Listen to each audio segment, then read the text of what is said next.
सकाळी उठलो आणि आलो दारात. बघतोय तर काय, कुत्र्याच्या अंगावर निवांत बसलेला आमचा मन्याबाय दादागिरी करत. तिथनं आलो बघा गोठ्यात. धुमी केली आहे, डास चावाय नको म्हणून मसरासने. त्यानंतर शेण काढा चालू केलं बघा. शेण पाट पाट पाट सगळं काढलं. कामाला पण सुट्टी देत नाही, एकदम फास्ट कामं असतात आपली. त्यानंतर धार काढायला बसलो बघा. धार काढायच्या अगोदर कनी एक पेलाभर दूध मारा लागते बघा, त्याशिवाय आपली का सुरुवात होत नाही. दूध म्हणजे गरमागरम आपलं प्रोटीन आहे रोजचं. धारातीन काढून झाल्या, मग गाईला वैरण त्यांनी टपातनं टाकली बघा फुल. त्यानंतर आलो बघा बकऱ्यांच्या गोट्यात. बकऱ्यांनी त्यांनी वैरण टाकली आणि माझी सकाळची सुरुवात अशीच होत्या बघा. सकाळी उठले की जनावरांच्या इथं, जनावरांचं झालं की बकऱ्यांच्या इथं, बकऱ्यांचं झालं की कोंबड्याशी खादीला टाकायचं. हे कोंबडा पहाटे 5 वाजता आरडतोय, गजर लावायची गरज नाही. तिथनं आलो चुलीजवळ. चुलीला जरा जा लावला, पाणी त्यांनी तापवत ठेवलं. धूर सकाळ डोळ्यात यालता. त्यानंतर 9:30 वाजलं. शेताकडे आलो. 15 मिनिटं वैरण कापली.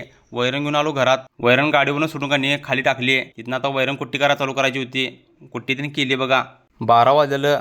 राधाला पाणी दाखवलं. राधा बघा कशी आहे. पावसाळा चालू आहे काय उन्हाळा चालू आहे काहीच कळत नाही. 10 मिनिटं पाऊस, 5 मिनिटं ऊन. मग त्यानंतर मस्तपैकी फ्रेश झालो. अष्टगंध वगैरे लावला.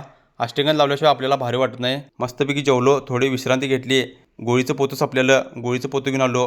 हे असं कवड्यात मारून घेऊन यावं लागते बघा. त्यासाठी का नाही सकाळ सकाळी गरमागरम फ्रेश ताजं दूध प्यावं लागते ताकद याला. मग त्यानंतर आलो बघा जिममध्ये. आज होता लेग डे. लेग डे म्हटलं की नको वाटते. दुसऱ्या दिवशी लेवट पाय दुखतात. खरं आपल्याला बॉडी करायची आहे, त्यामुळे नाही दुखते बिकते असं म्हणून चालत नाही. ब्लॉग कसा झाला आहे कमेंट करून सांगा. लाईक करा, शेअर करा आणि फॉलो करा विसरू नका. जय हिंद, जय महाराष्ट्र.